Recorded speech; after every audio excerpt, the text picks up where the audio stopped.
On a bitterly cold day, a young man walked alone through the falling snow in weather so harsh it felt as if winter itself had frozen solid. Remembering the temperature was 20 degrees below zero.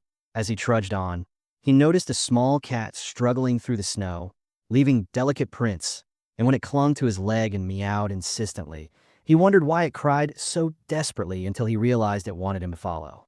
Feeling pity in the brutal cold, he chose not to ignore it, and the cat led him into a narrow, shadowy alley where, under the light of his phone, he discovered two kittens shivering atop an outdoor air conditioning unit. Shocked, he rushed home, asked his surprised mother for the heating pad, and gently placed the kittens on it while she and the mother cat looked on. One kitten, black and white, seemed lifeless, and though his mother said it was likely dead, he refused to give up, stroking its frail body and even using a hairdryer, until, just as he was about to despair, it let out a faint whimper. From that moment, he became its caretaker, naming it Peachy, and 8 years later, Peachy, now grown but with her leg in a splint, sat beside him as he softly told her he had to go. He then sat down to say goodbye, apologizing and telling her that this was truly the last day, promising that he would finish his business and return to play with her, warning Peachy not to jump or make any dangerous moves until her leg healed before telling her he was leaving now. The young man placed an electronic helmet on his head, and a message appeared on the screen confirming biometric authentication. As the helmet lit up, another message indicated a successful login to the world of Meta area under the name Servant Kim.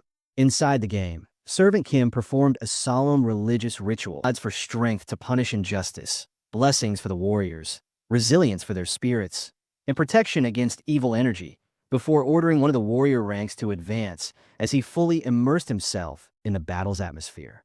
The clash raged fiercely as his team faced a massive monster, while golden holy strikes rained down upon it from above. But the creature retaliated with a violent wave of purple energy that sent the warriors sprawling, then forged a sword of pure energy for another devastating attack. After days of relentless struggle, the battle was finally reaching its conclusion, with the final Flash team on the brink of becoming the first in block. Servant Kim braced himself to block the monster's strike with his shield, which glowed with the emblem of a shining lion, while Locke unleashed a volley of projectiles through magic circles that fused into a colossal beam, obliterating the ground beneath the warriors until Kim intercepted it with a shield. Immediately after, he commanded the first rank to hold their positions and ordered the third rank to retreat, warning them of an even greater assault that was about to come. The monster's devastating attack continued to damage the warrior ranks, so he ordered the second rank to line up behind him, announcing that the monster was about to enter its final phase. The warriors prepared to use their ultimate skill as glowing hexagonal shields began to appear, while in response, Locke also prepared to launch its strongest attack. Servant Kim explained that this was the monster's last attempt and asked everyone to remain alert, assuring them that they would finish it off using the second rank's ultimate skill. He activated his defensive skills using Holy Shield, Sanctuary Blessing, declaring himself the unbreakable shield. He assured them that they had reached the point where all other teams had failed and stressed the need to follow the plan precisely or the entire team would be wiped out. They had entered a phase no one had reached before, and their success depended entirely on his ability to block the monster's upcoming attack. Locke fired a massive beam of purple energy from its mouth, and the faces of all team members were filled with determination. Their plan was to endure and then launch an all-out attack to end the battle. Filled with the hope that they would be the first to achieve this historic feat, Servant Kim knelt behind his glowing hexagonal shield, ready to receive the immense blow, but at the crucial moment he disappeared, and a message appeared announcing his logout from the game. The rest of the team was left in complete shock and disbelief, and one of them began to scream in despair, asking where their leader had gone. In the real world, a system message appeared on the young man's screen, stating that an abnormal condition had been detected in his body, and the connection was forcibly terminated, asking if he needed immediate rescue.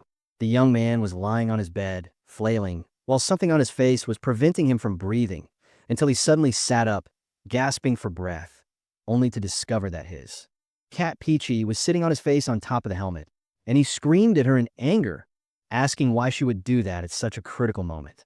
His scream echoed outside his window as the reality sank in. Because of his sudden logout, his team had failed the battle, and a rival squad seized the chance to claim the historic first achievement of defeating the monster. The young man cried out in anguish, knowing his team had lost valuable rating points, dropped in the rankings, and wasted 5 months of preparation. As expected, the aftermath turned into a tragedy, sparking a major legal meeting to discuss the consequences of the raid's failure. The game's meta area had become a worldwide phenomenon, hailed as the first true metaverse, and after its release, countless people preferred living within it rather than in reality, with work, careers, and even daily routines tied to the virtual world. Society shifted to the point where it was no longer strange for someone to introduce their occupation as an archer, and top players in the meta area gained wealth, fame, and even national recognition. With professional players on the rise, new laws were drafted, and specialized firms like the Dodo law firm emerged to handle disputes. One law, in particular, allowed monster raid teams to demand compensation from a member responsible for a failed raid.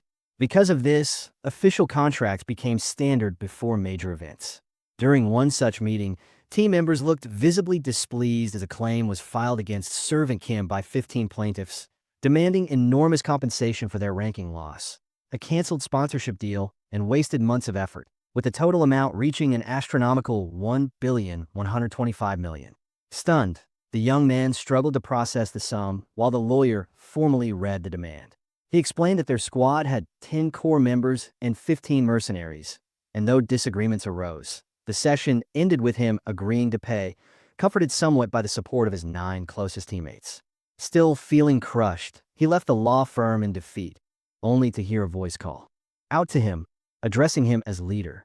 The man asked if it was true that he had sold his gear in the game, and he admitted it was, explaining that it had been the only way to compensate the mercenaries, recalling with a heavy heart how he had parted with all his precious items worth hundreds of millions.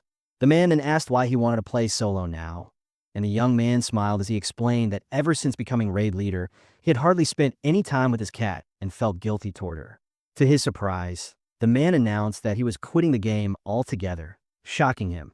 And though he felt responsible and apologized, the man reassured him that he understood and held no resentment. As a farewell, he presented him with a box marked with the Metagar brand, but the young man initially refused, saying he couldn't accept his teammates' gear after everything that had happened, until the man insisted, explaining that he no longer needed it. After exchanging goodbyes, the young man thanked him sincerely before returning home, where he greeted his cats, sat wearily on the floor by the entrance, and sighed deeply as Peachy came over and meowed, as if to comfort him. Lost in thought, he wondered what to do next, since all his post-retirement plans had relied on the gear he had just sold. When he noticed Peachy trying to jump and play, he gently scolded her, reminding her not to strain herself until her leg was fully healed, but she insisted, and touched by her determination, he agreed to play with her for just 5 minutes. He began with warm-up exercises, dragging a mouse-shaped toy across the floor while his cat stared at it with fierce concentration. She quickly became enthusiastically engaged in the game, chasing the toy across the room, and the young man thought about how frustrated his energetic cat must have been during her injury when she couldn't move freely. After the warm-up, he announced that hunting time had begun, having set up a playground of cardboard boxes. And as the cat readied herself to pounce, he declared with mock seriousness that he had transformed into a mouse and would now show her perfect, mouse-like movements. He moved the toy with skill, even mimicking squeaks to catch her attention, while Peachy hid inside one of the boxes, eyes fixed on her prey, before leaping out in an attempt to seize it. Laughing, he encouraged her to keep going, saying it was time to reward her servant for playing so diligently with her. She dashed back into the box, looking so cute that he couldn't help but smile. And after a few tries, she finally caught the toy, leaving him amused at how addicted he was to playing with her. When the session ended, he prepared food for both his cats, Peachy and Lulu, and jokingly told Lulu that this meat had been hunted by Peachy and that she should thank her. Then he realized with a start that he had played for 10 minutes instead of 5, remembering the veterinarian's warning to avoid letting Peachy strain herself until she fully healed. His thoughts drifted back to his conversation with the doctor, who explained that Peachy was brimming with energy and grew stressed if she couldn't play. And he'd been considering ways to help her burn energy without too much movement when his phone buzzed with a notification. It was a scheduled withdrawal of over $1,000,000, and he remembered, with a sinking feeling, that he had forgotten about the hospital bill installments. Distressed and unsure of what to do now that he had no money left to cover his expenses, his eyes fell on the box his teammate had given him. So, he decided to open the box, remembering how one of his teammates had given him the gear before retiring from the game. Turning to his cat Peachy, he told her she was partly responsible for this incident and that if she ever met his teammate, she should apologize to him. Jokingly, he placed the empty box on his head, noting that at least he could breathe properly this time and that such an incident wouldn't happen again. Glancing at the clock, he realized it was getting late, so he bid farewell to his cats and promised he would return. Accepting that reaching the top ranks again would be difficult, he lay on his bed, placed the new gear box over his head, and reminded himself that one must always strive to make a living. And so, Servant Kim logged into the game once more, determined to fulfill his duty as a servant to his cats. His plan was risky, but with high rewards, as he ventured into the lava zone, fully aware of the danger, given his weakened state after selling all his gear. He gambled on the idea that another raid team would be busy fighting the Phoenix, which meant the surrounding monsters wouldn't respawn. Though he knew this was based on memories from 6 years ago, and updates could have changed everything. By luck, he managed to catch a massive armored fish from the lava, and his heart leapt with joy when he realized his golden fishing spot still existed. The fish was a lava buoy, a rare ingredient, and he calculated that catching 50 of them would be enough to cover his hospital installment. Settling down, he quietly cast his line again, reflecting on how long it had been since he spent time alone like this, since the past 5 years had been consumed entirely by raids with his team. Though he had lost everything he had built in a single moment, he felt an unexpected peace wash over him, his eyes welling with tears as he wondered if something had gotten into them. Suddenly, he sensed something strange and alarming, wondering in shock if the Phoenix was respawning earlier than expected. A massive vortex opened in the sky, and from it a blinding beam of light crashed into the ground, unleashing a devastating shockwave. Out of the light emerged a creature resembling a wolf, its body wreathed in pale, celestial flames.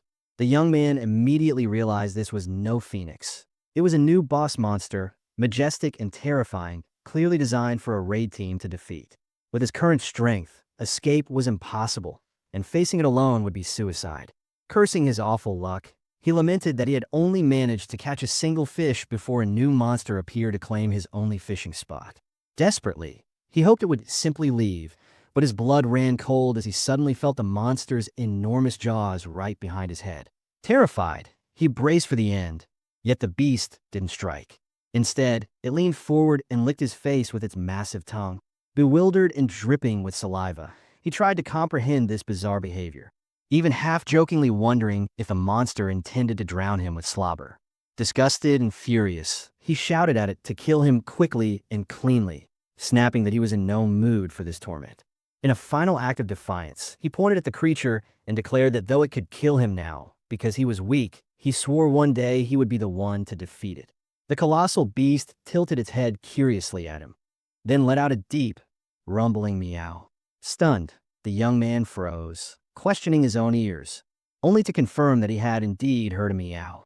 He concluded that the monster was designed in the form of a cat, and found himself oddly impressed by the creative idea of making such a majestic, fearsome, and non-cute cat. Then, out of nowhere, a bold idea struck him. He connected the fact that the monster resembled a cat, and that he was holding a fishing rod, and thought he might survive if he used the bait to distract it before escaping. Deciding to take the gamble, he shouted at the beast to wait and promised it a treat, then hurled the fish he had caught. Though he doubted it would work, he figured it was worth trying, and to his shock, the plan succeeded. The monster eagerly pounced on the fish. Relieved but conflicted, he paused and tugged on the line, unwilling to part with the catch so easily, but the creature held it firmly. Panicking, he threw the rod aside and chose survival over stubbornness. The monster devoured the entire fish in one gulp, licking its lips with satisfaction, but once it finished, its fiery gaze returned to him. In a flash, it lunged forward with staggering speed, unleashing a wave of energy and a deafening howl. Fear gripped him as he questioned what kind of creature this truly was, until the system abruptly announced his death, informing him he would respawn as a ghost in the graveyard.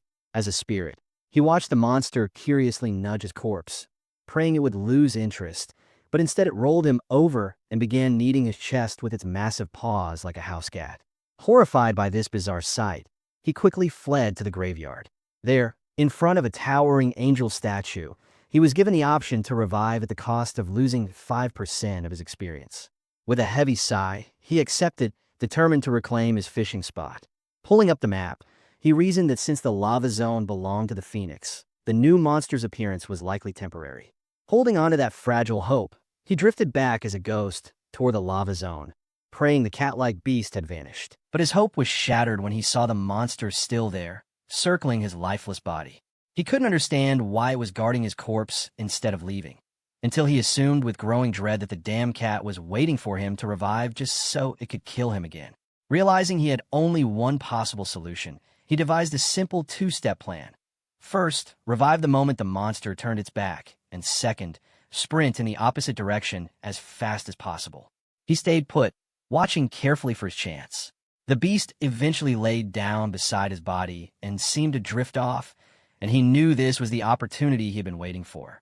Without hesitation, he accepted the revival option and reappeared beside the slumbering creature. Nervously swallowing, he tried to sneak away, but before he could even take a second step, the monster's eyes snapped open and it rose up behind him. Frozen in terror, he wondered if it had only been pretending to sleep.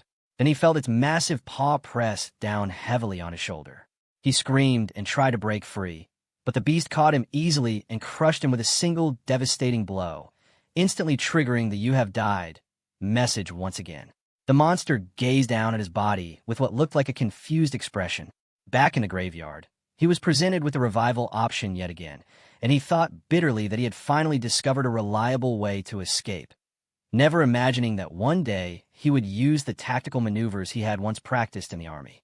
This time, when he revived, he didn't run. Instead, he flattened himself on the ground in a crawling position, fully convinced his plan would succeed.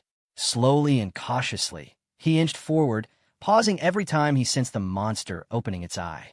When the monster closed its eyes again, he resumed crawling forward in complete silence. But a faint sound escaped him, and to his shock the beast immediately turned its gaze toward him. He froze as it approached and began licking him again, eager for another round of bizarre play, and he realized with horror that he had gotten tangled up with the wrong kind of psycho. After dying for the third time, he screamed in sheer frustration, and in the real world, he pummeled his pillow in anger.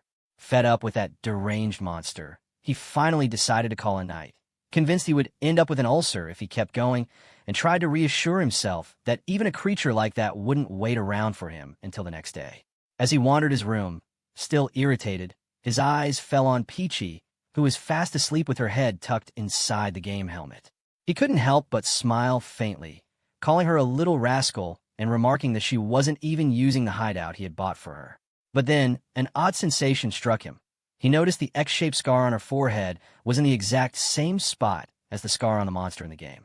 Stunned for a moment, he quickly brushed it off as impossible, laughing sarcastically at himself for even imagining such nonsense, reasoning that there was no way a cat could log into the game, and it had to be nothing more than coincidence.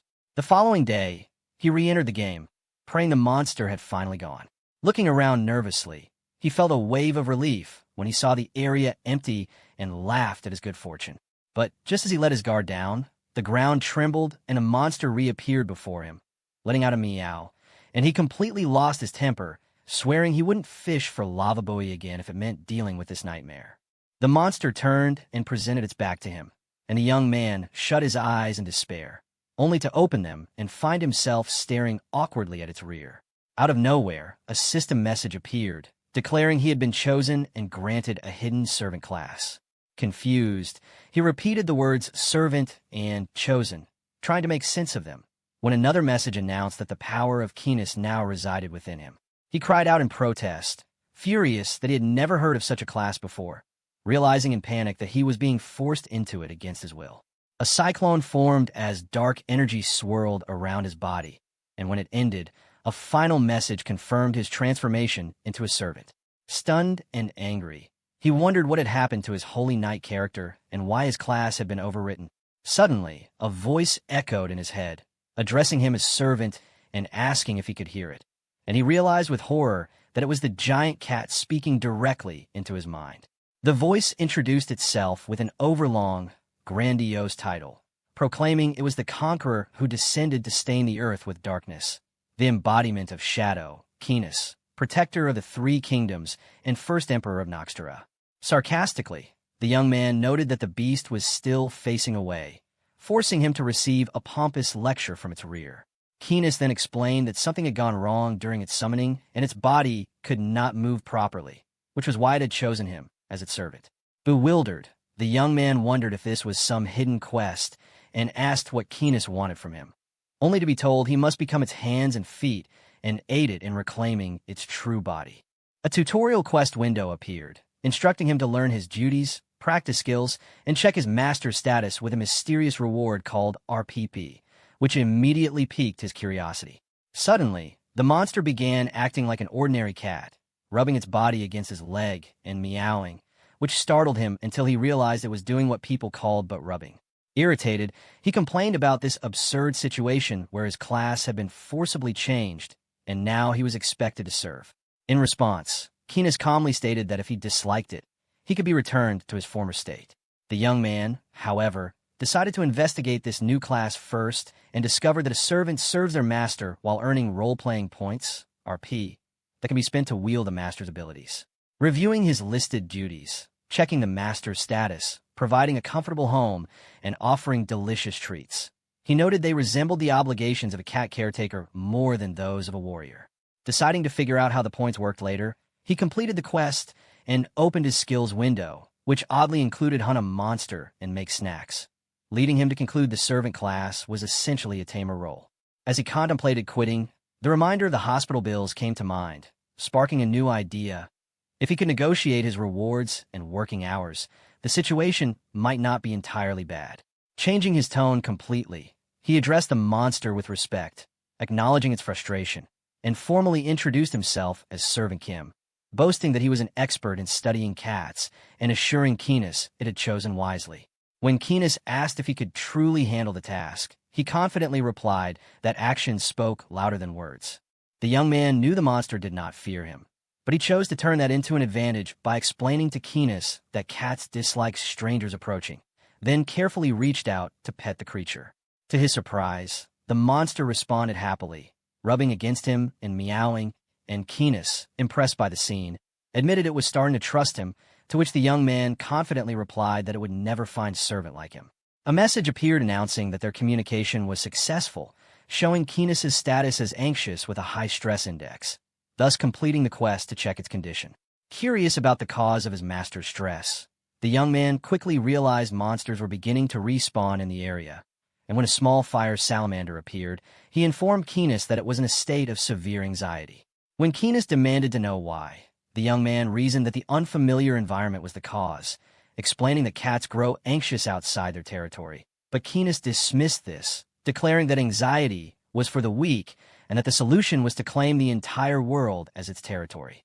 Acting instinctively, Keenis' body lunged at the salamander, but when the prey escaped, the stress index climbed even higher, and Keenis roared furiously in frustration. At that moment, the young man activated the capture skill, aiming a frame shaped like a silver platter at the fleeing salamander, and when it opened, an assistant message confirmed the capture. Holding the covered platter calmly, he presented it to his master as part of his service, then asked if it had been greatly disappointed by losing its prey, before finally lifting the lid to release the captured salamander. Immediately, Keenis crushed the salamander to vent its anger, and the young man asked his master's opinion of his service, soon receiving a message that its mood had improved and its stress index had decreased. Keenis admitted it felt calmer, and the young man expressed satisfaction. Then, seeing an opportunity after proving his worth, suggested they begin negotiations. With a smile, he explained that he had a family to support, which meant he needed vacation time and enough money to secure his livelihood. Keenis was stunned by the idea of a servant taking a vacation, and the young man nervously confirmed it was true. Keenis then admitted it possessed none of the local currency, so the young man proposed an alternative solution. He would keep all items Keenis acquired through hunting. Since Keenis needed him to control its body, it accepted this arrangement and asked if that was sufficient, to which the young man happily agreed. He reflected on how he had been lost after losing the chance to fish for lava buri, only to realize that monopolizing his master's loot was far more profitable and safer. Feeling luck was finally smiling on him, he thought to himself that every cloud has a silver lining. Observing that Keenis immediately lost interest once a monster's corpse vanished, he wondered if it truly was just a giant cat. Finally, he decided to complete the last step of his service, activating the Make Snack skill, where the system revealed the only available option was salt-grilled. With a single magical motion, he finished the task, and a bowl containing salt-grilled salamander appeared before him. The system asked if he wished to inform his master that the snack was ready, and he agreed with curiosity, only for Keenis to appear beside him, drawn by the aroma, making the young man realize that the snack-making skill also served as a way to summon his unpredictable master. Keenis tasted the food with great admiration, licked the bowl clean, and demanded more, to which the young man eagerly agreed, promising to bring another serving right away. System messages then confirmed the completion of his tutorial quest, awarding him 20 role-playing points along with 5 additional points for satisfying his master, while a new quest for the second phase appeared. The young man began gathering the items dropped by the monsters Keenis hunted, noticing how the battlefield was filling with creatures and how his master was relentlessly cutting them down. He couldn't help smiling as he realized his pockets grew heavier with money without him lifting a finger, and he wondered happily if this was what auto-hunting truly felt like. Excited, he rushed around collecting loot and thanking his master with enthusiasm, which Keenis noticed, prompting the young man to promise that he would do his utmost to serve him well. When his skill's cooldown ended, he used it again eagerly, and Keenis came rushing over to devour the next meal. Opening the quest window, the young man accepted the second phase, which tasked him with solving a problem his master faced, moving to a nearby town, with 50 points as a reward. Though it seemed simple at first, he quickly realized his dilemma. How was he supposed to drag this enormous cat into town? The status window appeared again, warning that Keenis's stress index would spike if he left his territory, and the young man realized that this was the challenge he now had to overcome. Approaching Keenis by the volcanic lava pool, he confidently told his master that he had a plan, and Keenis ordered him to explain. He suggested that there must be a reason why Keenis had been summoned to this area, and that the most logical step was to head to a nearby town to gather information. And though Keenis agreed with his reasoning, the young man felt slightly guilty since the idea had originally come from the quest he had accepted. Keenis wondered how such a move could be achieved, and whether its body was bound by the instincts of a cat's territory, to which the young man reminded him that each monster defeated expanded his territory, something Keenis confirmed. Building on that, the young man explained that they would have to defeat the region's master, the Phoenix, in order to move freely, and when Keenis asked about its strength, he described it as an immortal bird that grew stronger each time it resurrected. Intrigued, Keenis declared it would kneel before his might, but the young man quickly pointed out the problem. The Phoenix breathed fire, and the instincts of a cat would force Keenis's body to run and hide. Thus, he concluded that the first step was to make Keenis unafraid of fire. The moment flames were introduced, Keenis's body reacted instinctively, leaping back and rolling on the ground in panic, before admitting the fear was real and ordering his servant to find a way to conquer it at any cost. In response, the young man presented a lava buri fish and boldly claimed that the fear would vanish once Keenis submerged himself in lava, which left Keenis shocked as he asked if the plan was to throw him into a volcano. The young man confirmed without hesitation that this was the surest method of adaptation, and though Keenis expressed doubt, he reassured him, explaining that his body as a boss monster had extremely high heat resistance, which surprised Keenis, while the young man held up the fish to tempt him into trying. The young man tossed the fish into the lava, but Keenis merely sat calmly on a rock in the middle of it, astonishing him, and when Keenis declared the fish no longer tempted him, the young man was shocked at how quickly his master had lost interest. Then, with a graceful leap, Keenis jumped out of the lava, forcing the young man to move on to Plan B. Using a recall spell to return to a registered point, he told his master he would be back soon, which sent Keenis into a panic, asking where he was going and if he intended to leave him alone. But before it could react further, the young man vanished through the portal, leaving Keenis to search restlessly. Instantly, he appeared in the city of Grenadia, where he went straight to the adventurer's warehouse and was greeted by the shopkeeper. He asked for sugarcane, ethereal spring water, a climbing rope, and dynamite, and when she inquired about his intentions, he replied that he was planning to tame a monster, before casually adding that he also needed a catapult, which puzzled her. She wished him success, and, as he stepped out, he suddenly felt he had forgotten something, hurried back, and requested one final item. Returning to the lava zone, he approached a giant tree known as Mach, or the wood that does not burn, explaining that a monster living within it had gained fire resistance by feeding on its bark. He climbed the tree and set sugarcane as bait, knowing the creature's fondness for sweets and remembering how difficult it had been to hunt it in the past. The tree began to shake as a fiery monster burst out, introducing itself as Kororos, the great guardian of the underworld, and angrily demanding to know who dared disturb its slumber. While Kororos devoured the sugarcane, the young man poured ethereal spring water on it, a substance capable of extinguishing even the fiercest flames and stripping fire resistance for 5 minutes. And with satisfaction, he noted that the favorite prey of cats was always the mouse. As Kororos' flames were snuffed out and the mighty guardian of the underworld transformed into a small, fluffy pink fire mouse. The fire mouse cried out in shock, demanding to know what the young man had done. But he cheerfully replied that it looked as cute as always, which only angered the creature further as it threatened him, though he continued to mock it. When the mouse tried a bargain, promising to spare his life in exchange for sugarcane, he dismissed it as pathetically cute, and sensing something was wrong, the mouse realized it could not use its fire and chose to attack physically, shouting that it had already given him a chance to live. Yet in the middle of its assault, it suddenly turned and bolted, vowing to kill him the next time they met. But as it leapt into a nearby lava pool, the young man called out in vain, then smirked sarcastically, remarking that he had been about to tell it no longer had fire resistance. Screams of agony erupted from the mouse as the lava seared its body, and while it writhed and tried to escape, the young man doubled over in hysterical laughter, mocking its misery as it cried. At that moment, a new tutorial window appeared, informing him that he could use role-playing points, or RPP, to turn a monster into a follower immune to its master's attacks and able to grow stronger with points. Seizing the sobbing mouse, he carried it in his arms as it nervously asked what he was doing and where he was taking it. But with feigned seriousness he apologized, saying he planned to offer it as a sacrifice to his master and urged it not to speak so he would not get attached. Horrified, the mouse lamented its fate, wailing that it would die before ever getting married, and he mocked its sorrow with sarcastic pity, calling it a shame, until the creature desperately begged for its life.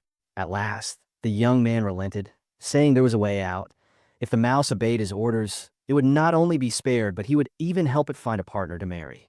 The mouse instantly agreed and anxiously asked what it needed to do, and the young man calmed it before explaining that the first way to survive was to become his master's follower, assuring it that a follower would be immune to the master's attacks and thus guaranteed to live, while the second option was to lure the master into the lava, which horrified the mouse, who called him an ungrateful servant.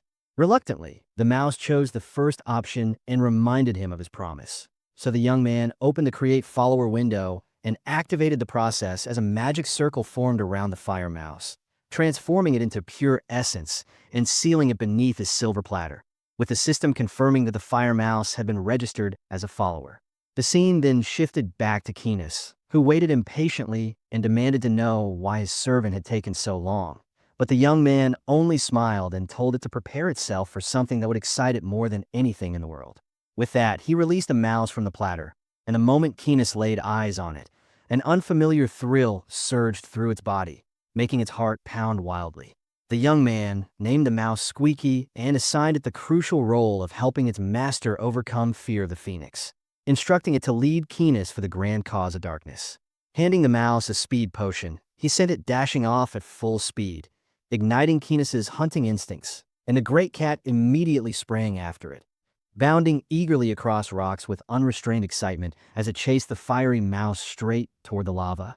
Determined not to let the mouse escape, it unleashed a burst of fire, but Keenis deftly dodged the attack and continued to close in, while the young man observed from a distance, clutching the dynamite detonator in case he needed to buy the mouse more time. The mouse realized bitterly that the young man had deceived it, but suddenly he appeared in front of Keenis, blocking its path and shouting at the mouse to keep running, leaving Keenis startled by this interference until the young man quickly apologized for the misunderstanding. The mouse sprinted until it squeezed through a crack that opened to a cliff above a vast lava lake, only to find itself cornered as Keenis declared escape impossible and threatened to play with it. But the mouse defiantly challenged it and leapt across the molten lake. Without hesitation, Keenis gave chase, completely forgetting its fear of fire and the thrill of pursuit, and the young man quietly noted how its movements reminded him of his pet cat. When Keenis asked if this cat was the family he had spoken of before, The young man confirmed and fondly described Peachy as small, adorable, and stubborn, recalling how she would reject his touch at first only to later rest her paw on his hand. And smiling at the memory, he laid his hand on Kinos's massive paw, offering his support before gently nudging it toward the lava. To Kinos's surprise, the lava felt soothing, like a warm bath, and it immersed itself eagerly, no longer bound by fear. The young man assured it that now it was ready to face the phoenix, and Kinos, brimming with confidence, agreed just as the fiery bird appeared on the horizon, while the young man explained that victory depended on stopping its rebirth and proudly revealed that he had already prepared a strategy, prompting Kinos to call him a truly dependable servant. The phoenix rose from the lava in a blaze of fire as the young man and his master readied themselves, spreading its burning wings wide before unleashing a torrent of flames that Kinos evaded with ease. But the young man knew the true danger was its immortality and explained that to defeat it, Kinos must strike its core during its second rebirth. A feat his master doubted until the young man assured him with confidence that he would create the opportunity. Their battle began as the phoenix swooped down and Kinos charged head-on, chasing it into the sky, nimbly dodging bursts of fire until he clung to the bird and drove it forcefully into the ground, leaving it defeated but vowing to rise again, prompting the young man to calmly declare that the first phase was complete and warn that its power would double. True to his words, the phoenix erupted from the lava larger and fiercer than before, swearing to reduce them to ash as it launched a blazing fireball that Kinos met head-on, shielding his servant, while the young man gave precise instructions to counterattack once the bird slowed. As the phoenix surged forward, Kinos leapt into the air and intercepted it, slamming it down and delivering a flurry of devastating blows before seizing its body and crushing it with raw strength, leaving the young man stunned by how effortlessly his master cleared the second phase. But as the phoenix lay dying, it promised to rise again, and in that critical second rebirth, Kinos seized its body and unleashed a relentless barrage of strikes at its core to stop its resurrection once and for all. Amidst a violent volcanic eruption, the young man instructed the fire mouse Squeaky to lure Kinos back to the cliff, bracing himself as he realized that the true challenge was only just beginning, recalling his many failed attempts against the phoenix where entire teams had fallen short of stopping its rebirth due to the catastrophic eruptions that marked the bird's will to return. And remembering how he had spent months devising a countermeasure, he now prayed his master could execute. The plan unfolded as the mouse dashed ahead with Kinos relentlessly chasing until they reached the cliff's edge, and when Squeaky leapt across, Kinos instinctively followed, unable to stop, giving the young man the perfect moment to act as he activated a skill that summoned a massive wooden catapult at the edge. Urging the frightened mouse to be brave, he reminded it that it should take pride in being the only creature able to guide the master, then fired the catapult to launch the mouse like a projectile directly toward the volcano's heart, where the phoenix's core pulsed violently within the molten fire. And there, standing atop the blazing core as Kinos streaked toward it at rocket speed, Squeaky prepared to play its crucial role in the decisive moment of the battle. The mouse recalled in terror that a follower could not be harmed by its master's attacks, and wondered if the young man had deceived it.